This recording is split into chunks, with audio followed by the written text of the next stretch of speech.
Dr. Hans Selye at the University of Montreal's Institute of Experimental Medicine and Surgery has demonstrated the destructive effects of stress and strain, worry and anxiety on the general defense system of the body. He says if the mental stress which set the general defense system in motion is not of a temporary and passing nature, but persists week after week, the adrenal glands first attempt to adapt to the situation by increasing their output of hormones. But this plays havoc with various other processes not related to defense. The individual may develop arthritis or diabetes or any of the other so-called psychosomatic diseases. Inevitably, if the stress is continued beyond this general adaptation stage, the adrenal glands become exhausted. They change in color from yellow to brown. The stomach becomes spotted with ulcers. The resistance to cold and heat and to every kind of disease and injury collapses.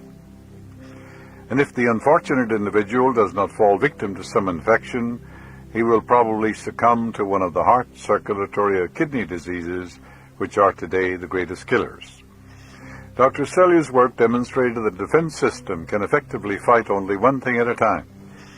If in response to a mental tension caused by pain from a broken limb, for instance, it is set into action, it quickly organizes 100 specialized activities, in addition to its general work to repair the fracture. But if in the middle of this repair work, another stress caused by fear, let us say, is introduced, we either quickly succumb to the first injury or to shock resulting from second stress, or the broken limb simply does not mend and has to be amputated. In the case of other diseases, rather than fractures, healing is suspended and the diseases become chronic. Thus, if our general defense system is mobilized by mental tensions of a non-physical origin, our resistance to the express stresses imposed by such things as pneumonia, influenza, colds is decreased proportionally.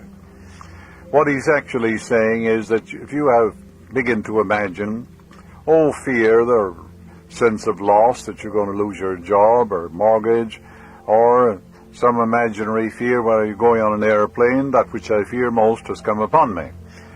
Now, when the subconscious does not differentiate between an imaginary fear and a real fear, and therefore you can see the havoc that is played by stress and strain and anxiety when a person begins to worry and become anxious over conditions and circumstance events which are not happening at all, but in their mind may happen, or they imagine they are going to happen.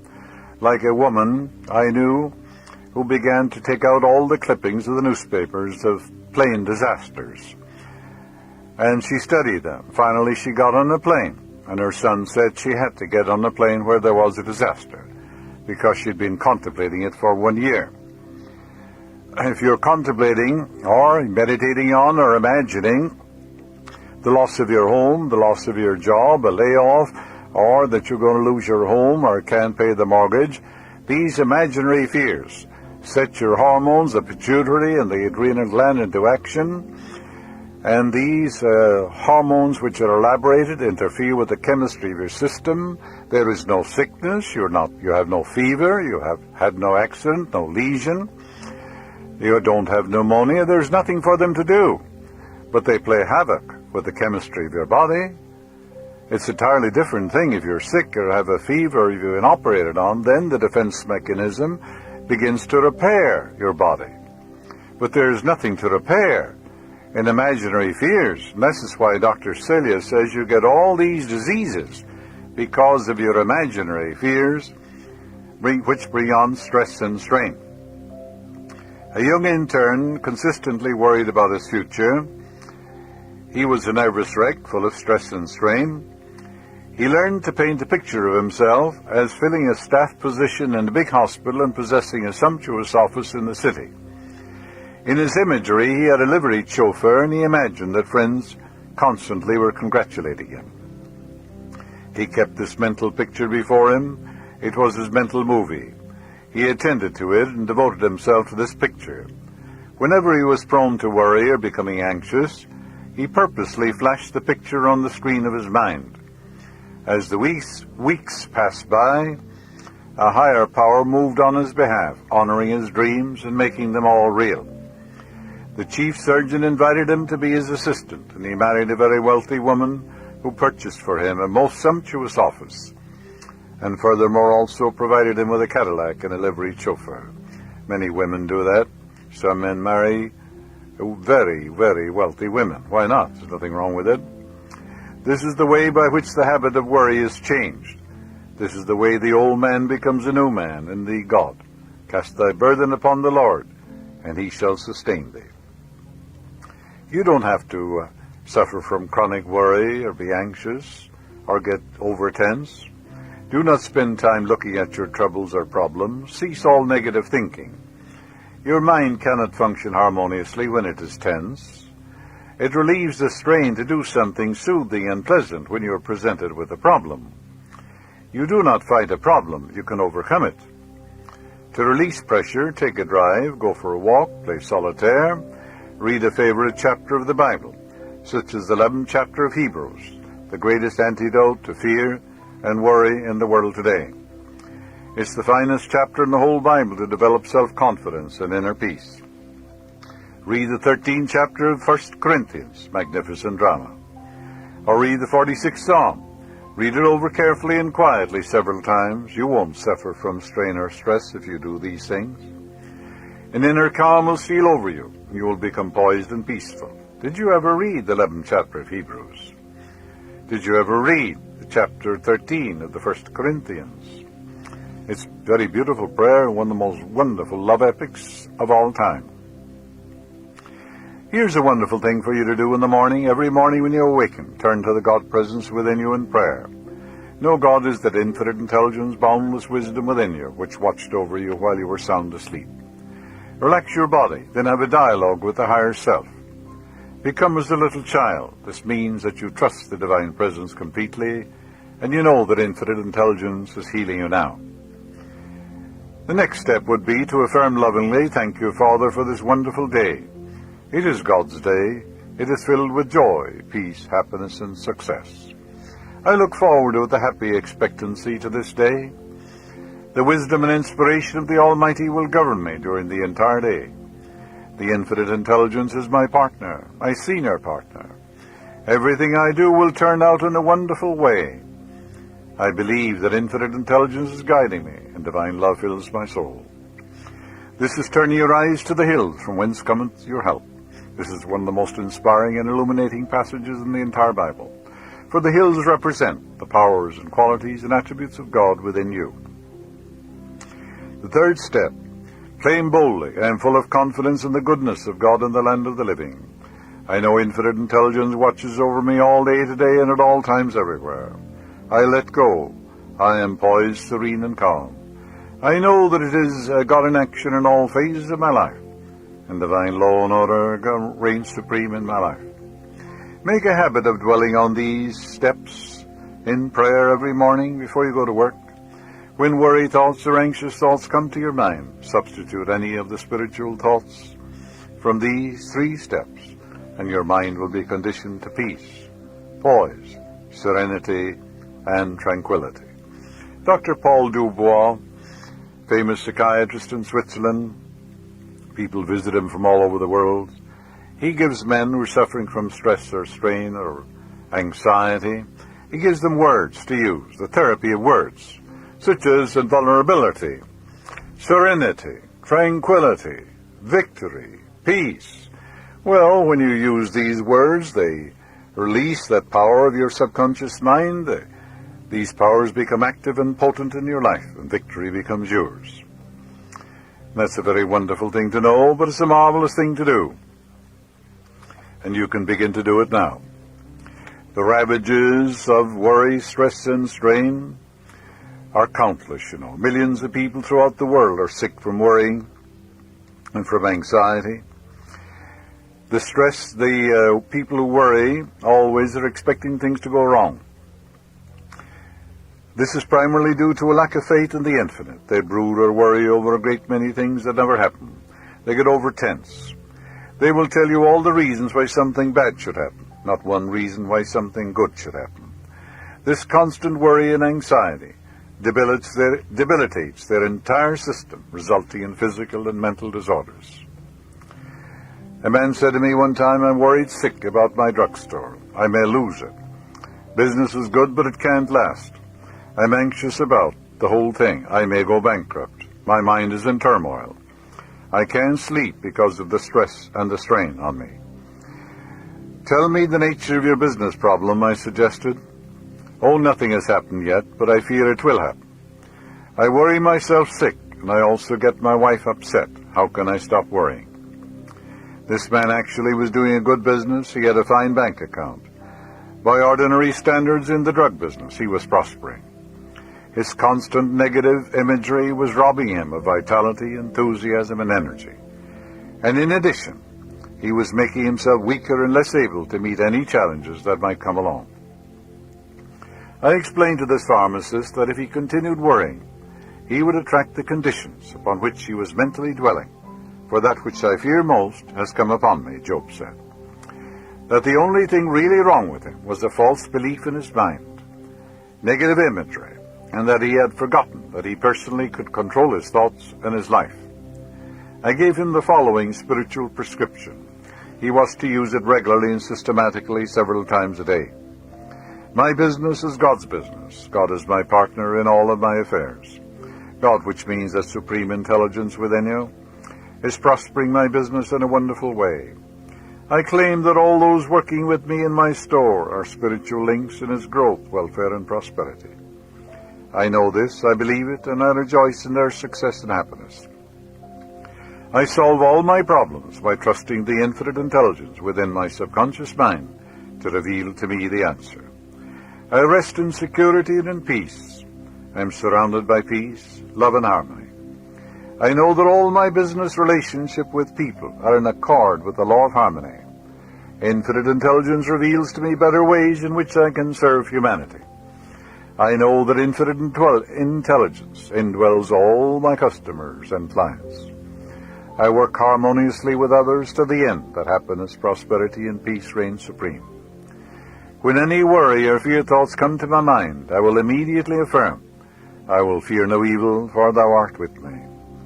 He began to set aside 10 or 15 minutes in the morning, afternoon, and evening for the purpose of reiterating these truths, knowing that through their frequent habitation of his mind, he would be reconditioned to constructive thinking. When morbid thoughts came to his mind, he would immediately affirm, "Divine love fills my soul." He said to me that in one day he must have said, "Divine love fills my soul," about 1,000 times. Gradually, the neurotic thought pattern of chronic worry and anxiety that he had complained of in the beginning, which had been repeating itself with monotonous regularity, was completely dissipated, and he rejoiced in his freedom. And this is a wonderful thing to know, but it's a marvelous thing to do. Tension is not bad. It is over-tension, of course, that plays havoc with you. Take an actress or an actor. Naturally, they're tense. They accumulate some energy before they sing or dance or, play the role on the stage. That's constructive. They're accumulating a certain amount of energy. It's just like a clock. If you wind the clock too tight, well, you know what happens, don't you? The spring breaks. But you can wind the clock and it ticks off rhythmically, harmoniously, and peacefully, and gives you the time. Likewise, you're a little tense before you speak, perhaps. I'm always a little tense before I talk. There's nothing wrong with that. The minute you begin to talk, then you tick off that energy rhythmically, harmoniously, peacefully, and lovingly.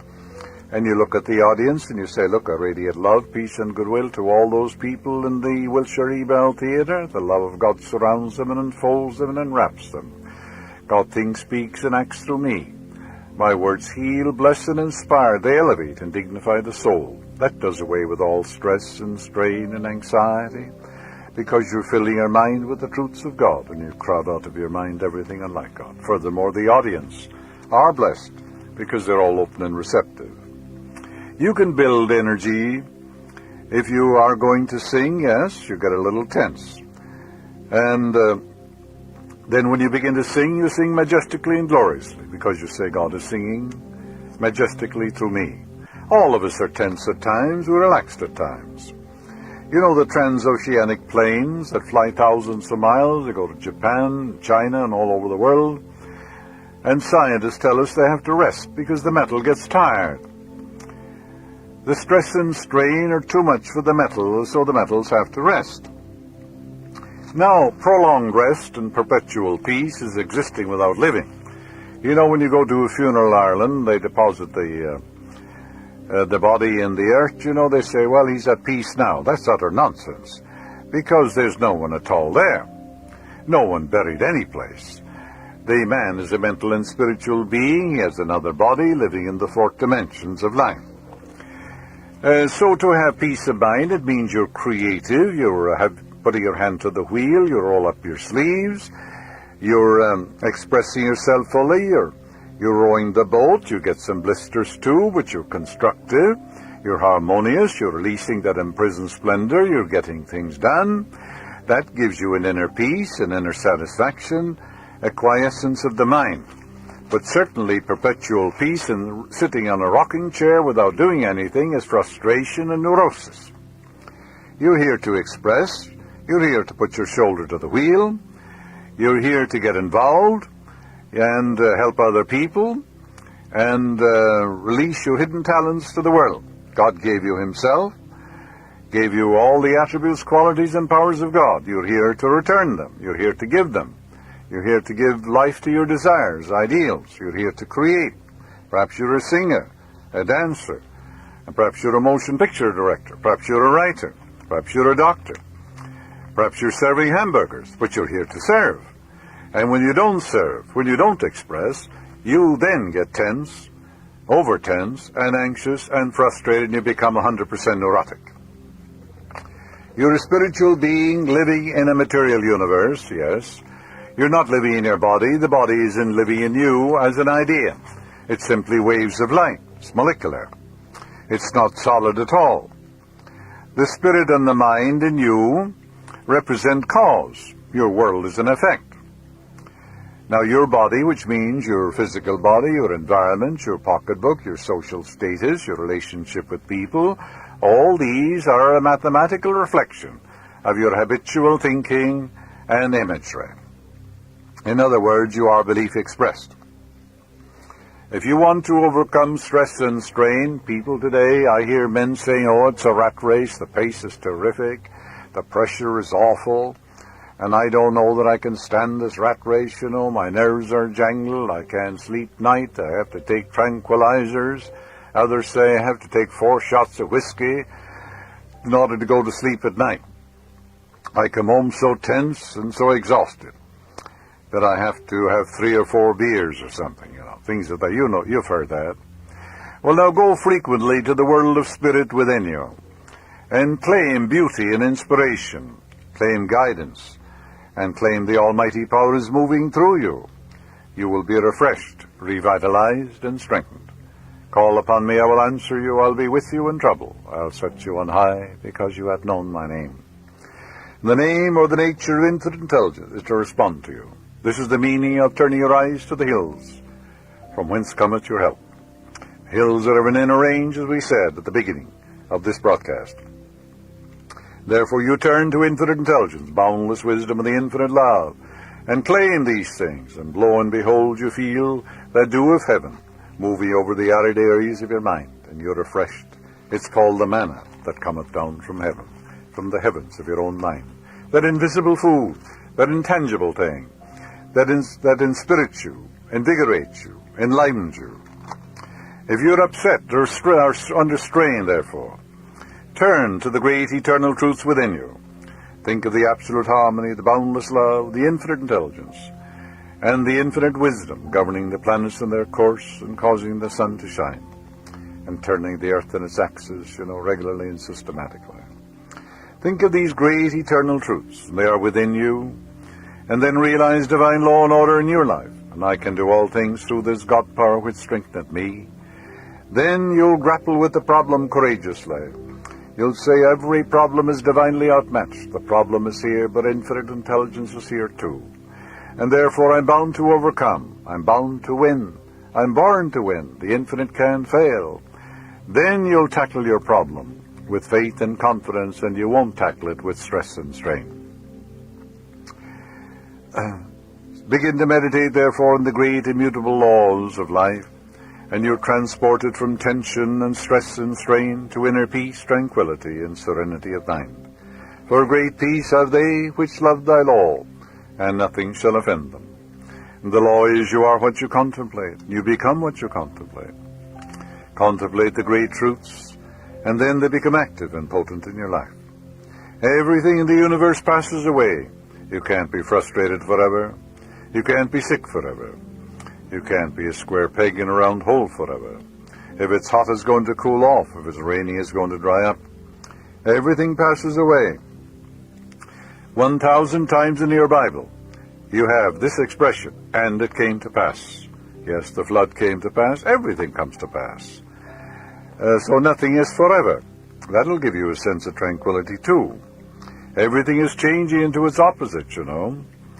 You can't be lonesome forever. Claim divine companionship, that infinite spirit is attracting to you, a companion who harmonizes with you in every way. It'll come to pass. You know that Persian king, he wanted a reminder on a ring, just a few words.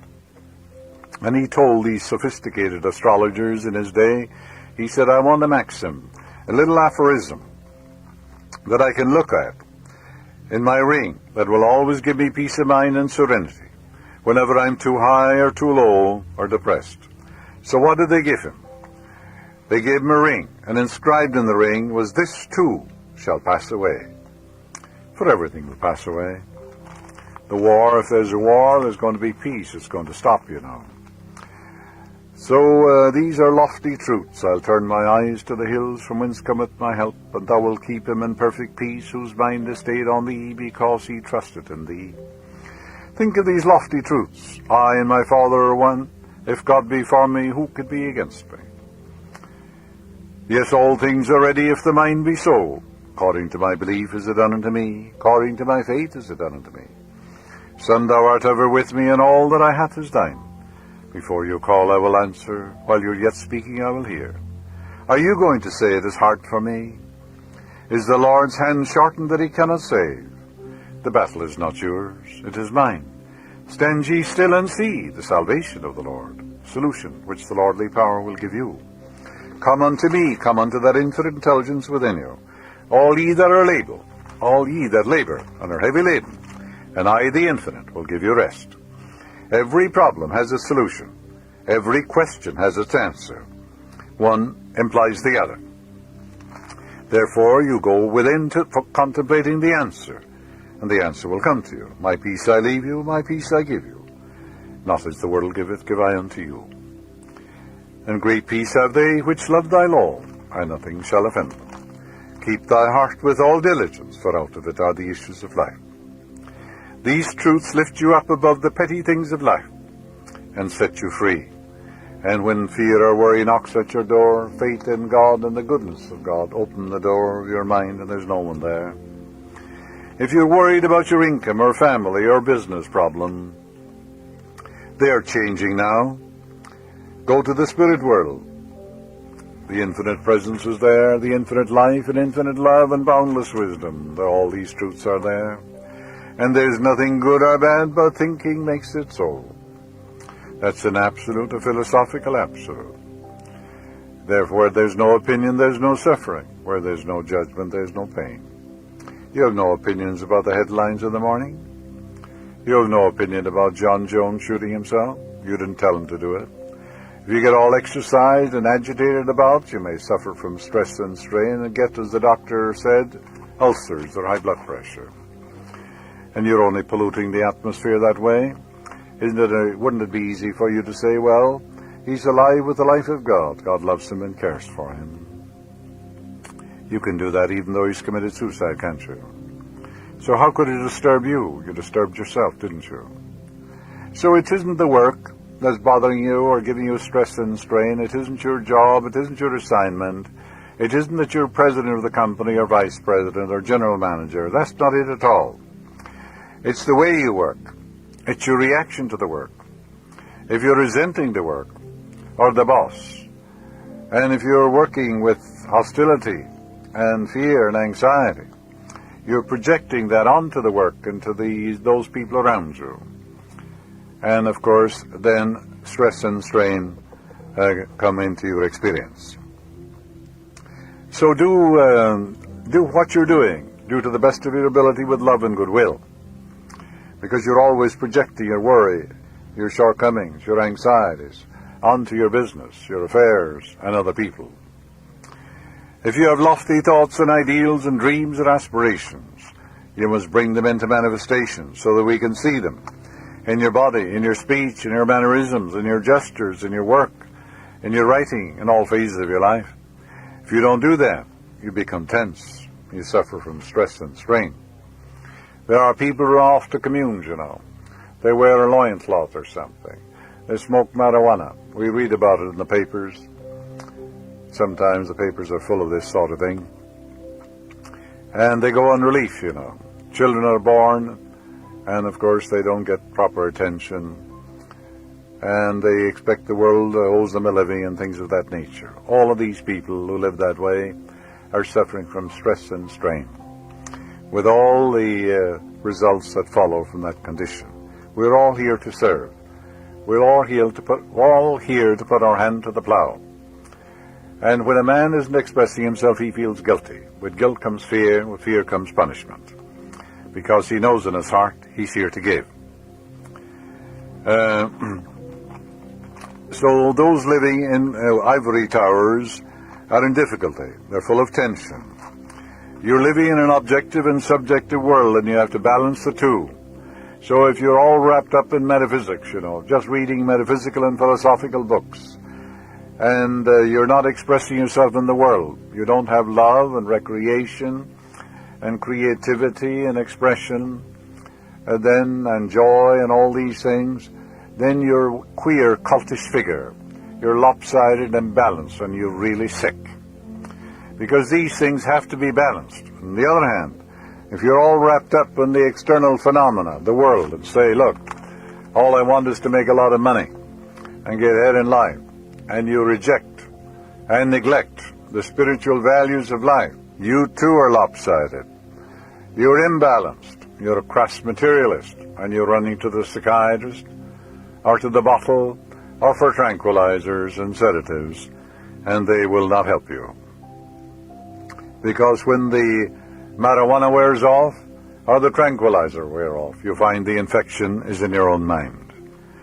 So these things never cure you, the cause is within. So we're all here to lead a balanced life, and you live in an objective world, and you're here to roll up your sleeves, whether it's a telephone company, or you're digging in the soil, or whether you're driving a truck or operating in an operating table. And then you do that with joy and with love, and you go to the Father within regularly and systematically for refreshment, inspiration, and guidance, to dwell upon the great values of life. Then you're leading a balanced life, and you're no longer lopsided. The inner world, you know, is a world of thought, of feeling, of imagination, of action too, plans and purposes, of dreams and aspirations, isn't it? It's a real world. It's as real as the other world. The Bible tells you, I am come that you might have life and have it more abundantly. Heretofore you have asked for nothing. Now ask that your joy might be full. The spirit without form is nothing, and form without spirit is nothing. Today well lived makes every yesterday a dream of happiness, and every tomorrow a vision of hope. That's from the Sanskrit. So the pace is not killing you, it's your attitude of mind towards your work, you see. Approach your work and say, I can do all things through this God power which strengtheneth me. I radiate love, peace, and goodwill to all those around me. I'm inspired today. Spirit of the Almighty moves in the waters of my mind, and whatever I do will prosper. Then you're overcoming stress and strain. So stress and strain do not really come from that work, whether you're building a house or whether you're a carpenter, sawing wood. But it's work done in anxiety and resentment and hostility. Remember, we project our own disorder and confusion onto our wives, our husbands, and all those around us.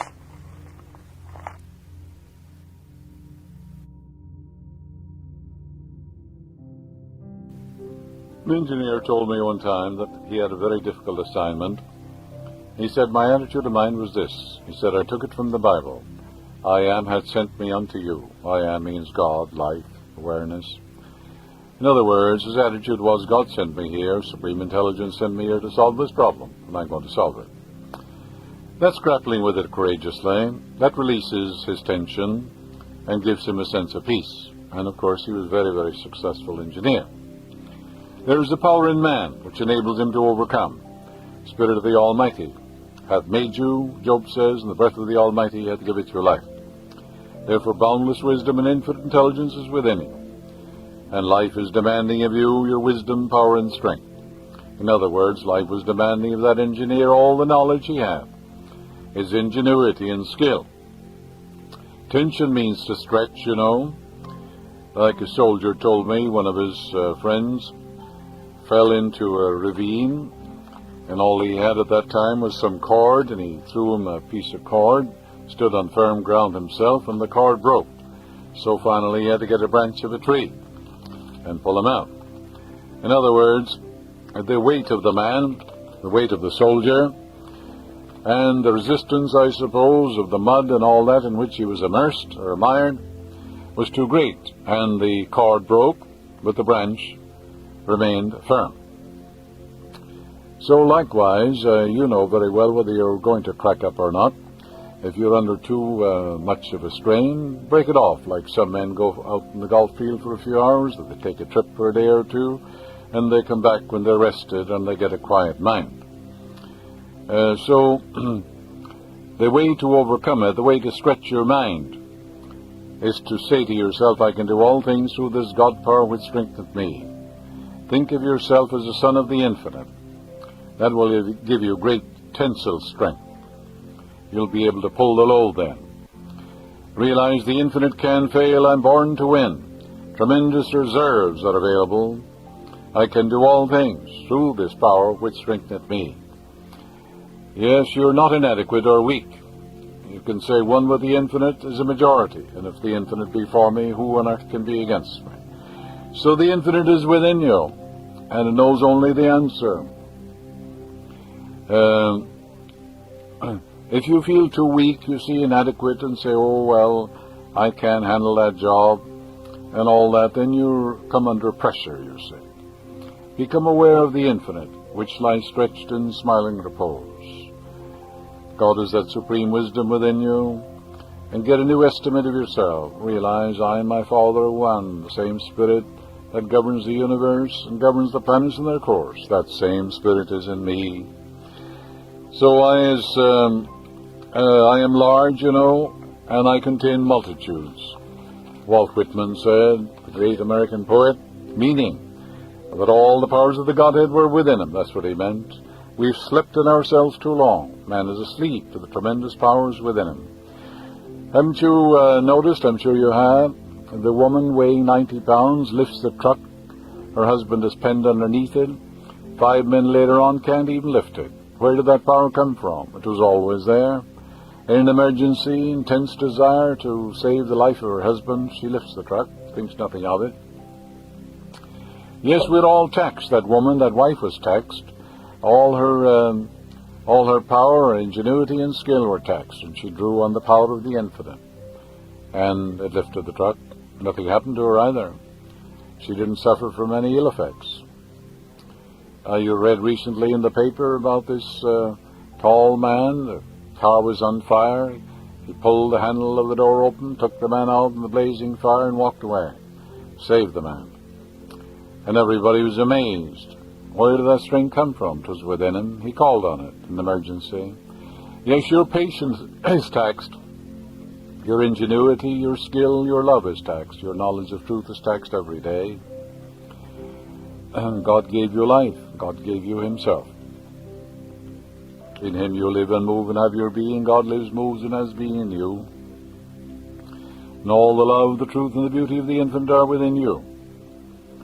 The doctor, when he operates, sometimes he thinks it's going to be an hour, but he finds that the operation will last 6 hours after opening up the patient. He has to draw, yes, his energy, his skill, his knowledge, his understanding is taxed, and then he draws in the reserves, the infinite intelligence, the light of the infinite to guide him and direct him and sustain him, and he pulls through, doesn't he? So you're equipped to handle everything. When you're presented with a proposition, and someone says, we're going to make you president of the company, or vice president, or general manager, the life principle in you knows that you can do it. You can never be presented with a problem which you cannot overcome, because the infinity is within you. You could not be asked to become general manager, except, first of all, they trusted you, and the life principle knows that you could do it. Of course you can't, because you are your own savior, and the saving power is within you. The power that moves the world is within you, and it only knows the answer. I received a letter from a woman which she wrote, my husband sits around all day and does nothing but drink beer. He won't work and he whines all the time. He worries me terribly, and my physician says that I have an anxiety neurosis, that I'm suffering from stress and strain. On top of that, I suffer from asthma, skin trouble, and high blood pressure. My husband is killing me. Husband has nothing to do with it. It's her reaction. It's her thought about him.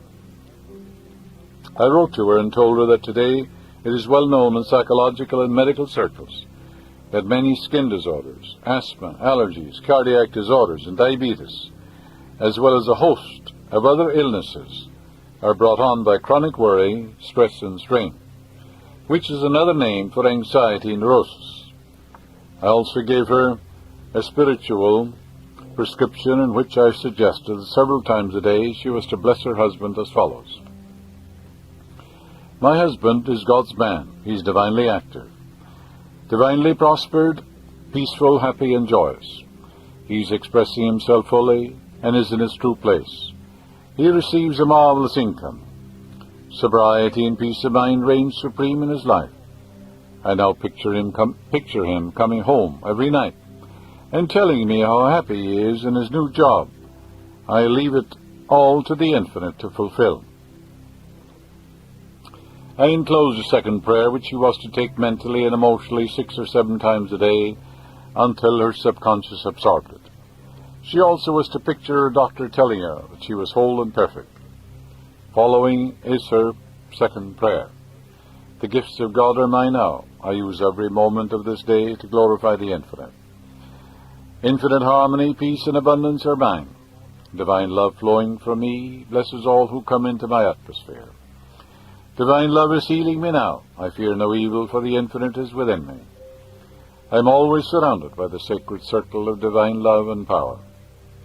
I claim, feel, know, and believe definitely and positively that the spell of divine love and eternal watchfulness guides, heals, and takes care of all members of my family and loved ones. I forgive everyone, and I sincerely radiate divine love, peace, and goodwill to all men everywhere. At the center of my being is peace. This is the peace of the infinite, which lies stretched in smiling repose. In this stillness I feel the strength, guidance, and love of the divine presence. I am divinely guided in all my ways. I am a clear channel for the light, the love, the truth, and the beauty of the infinite one.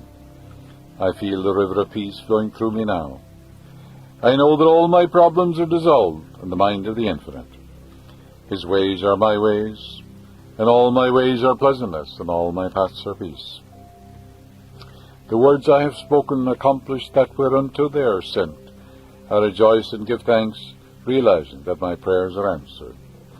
At the end of 2 weeks, she wrote saying her prayers worked wonders.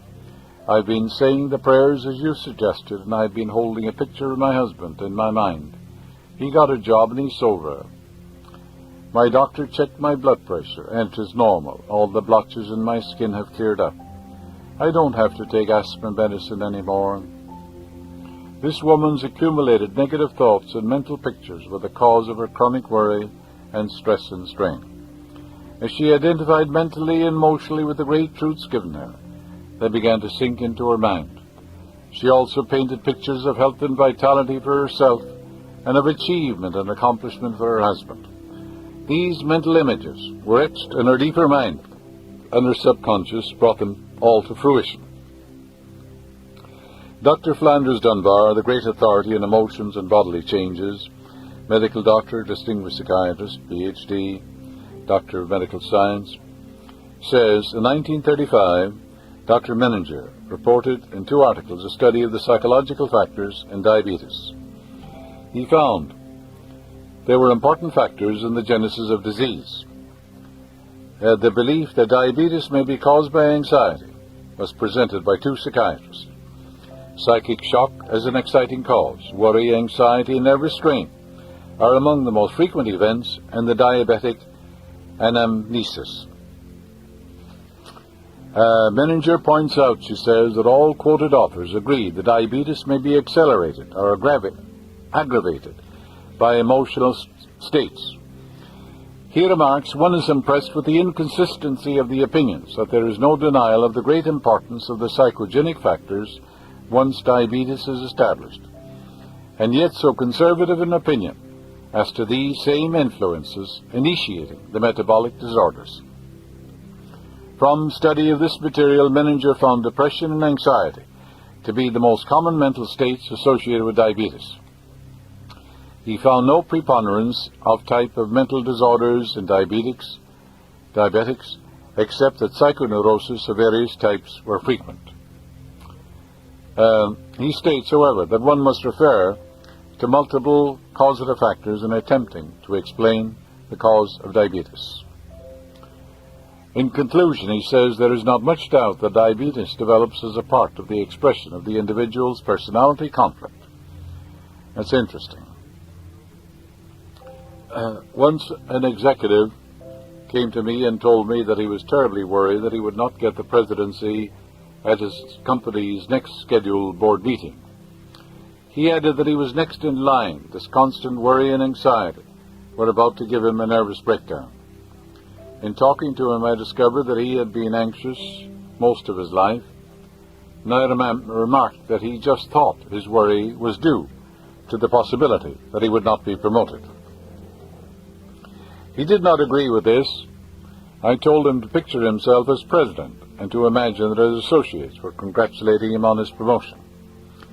He faithfully followed these instructions, and he was duly installed as president at the next board meeting. They had already promised him the presidency, but you see, he was worried that he wouldn't get it. About a month later, however, he again came to see me. He was still worrying and still anxious, and his doctor had said his blood pressure was dangerously high because of this stress and mental strain.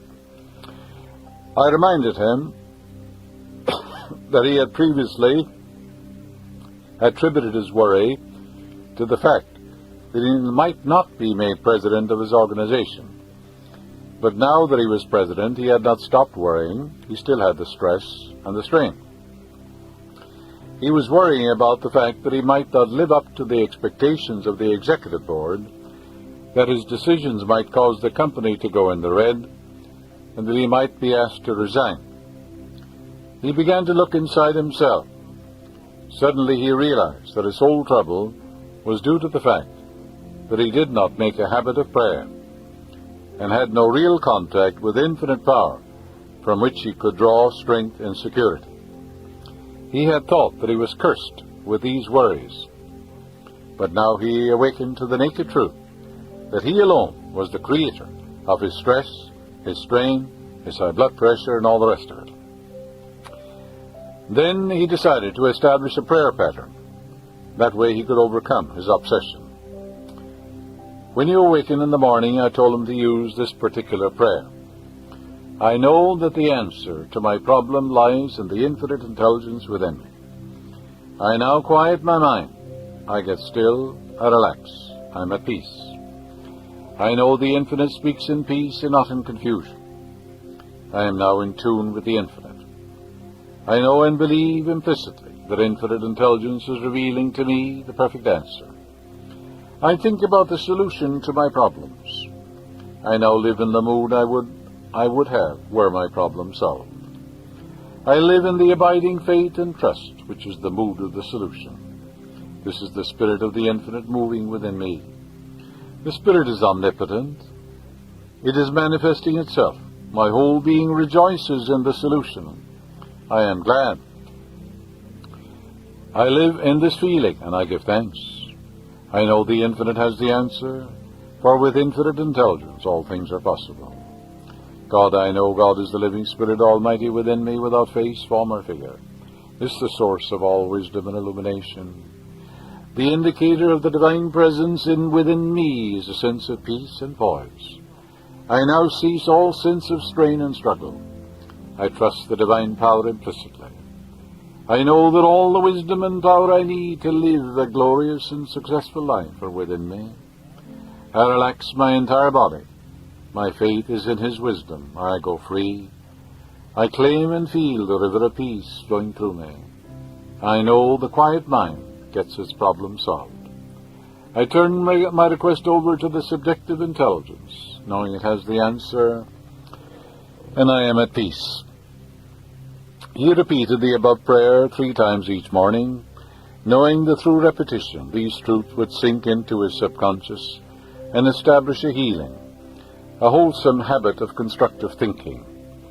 He also realized that he now was anchored to the divine power within him, in which he lived, moved, and had his being. His sense of union with the Infinite gave him confidence to overcome anything which he had mistakenly worried about. Through this shift in his mental attitude, he became a balanced man. A woman once visited me and said she was worried about her boy at school. She feared that he might get the measles, fall into a swimming pool, or be run over by a truck. She really wasn't a worried Bosch. She said to me, I must worry, I can't stop worrying. The stress and strain is terrific.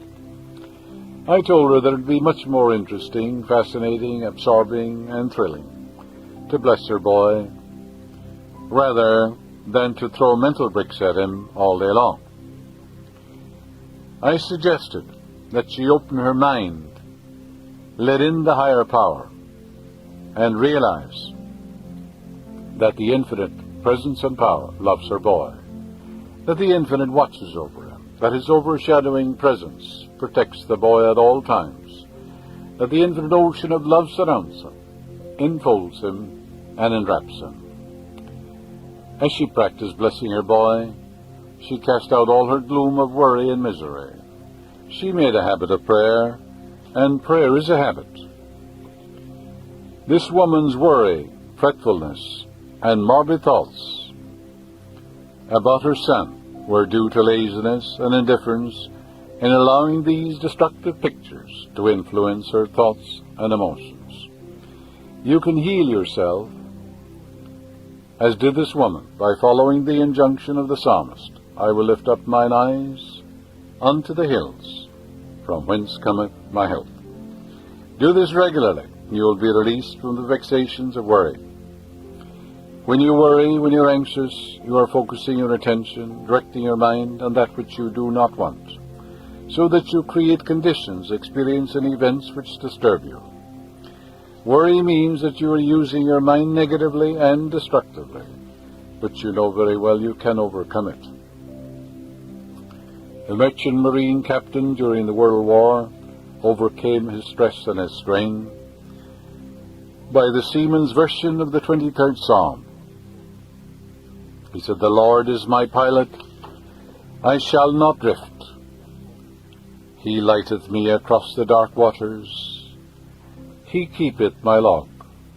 He steereth me in the deep channels.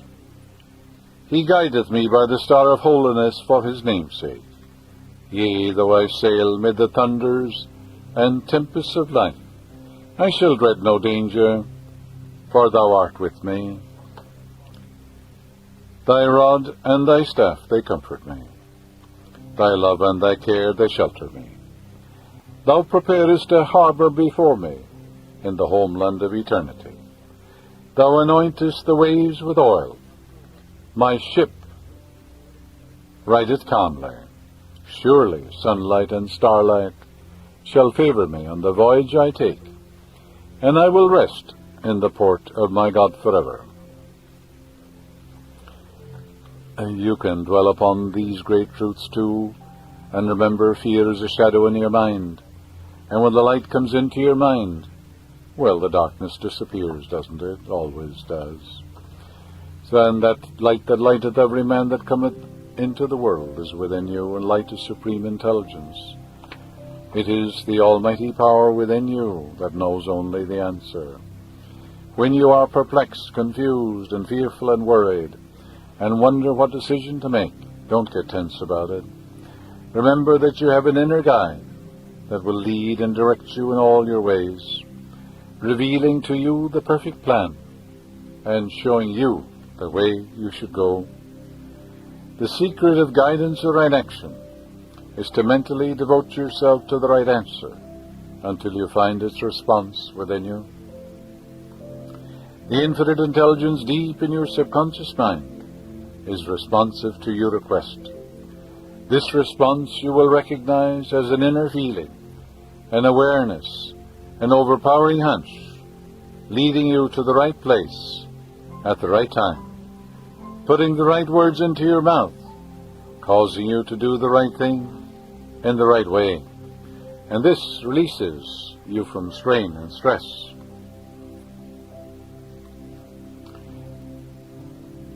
A businessman recently related to me how he prays for guidance. He has a rather simple technique.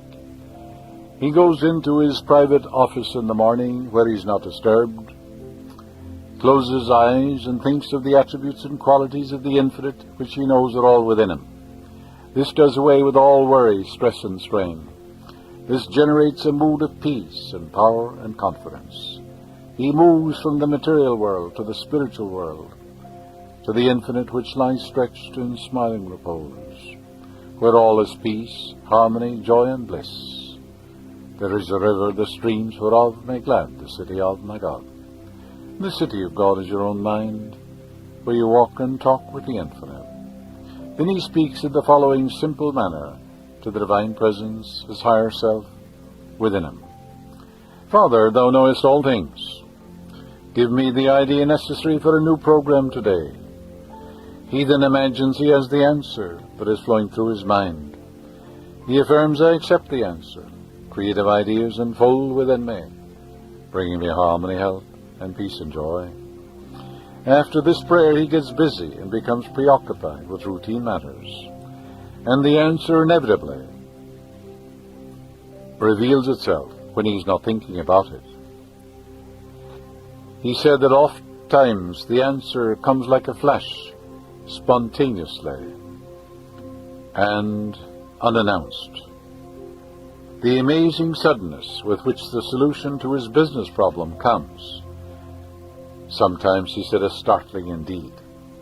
So that answer is within you. It reveals the answer to you, and you can overcome that sense of frustration and anxiety and neurosis. The Bible says, choose ye this day whom ye shall serve. The key to health, happiness, peace, and abundance lies in the capacity to choose.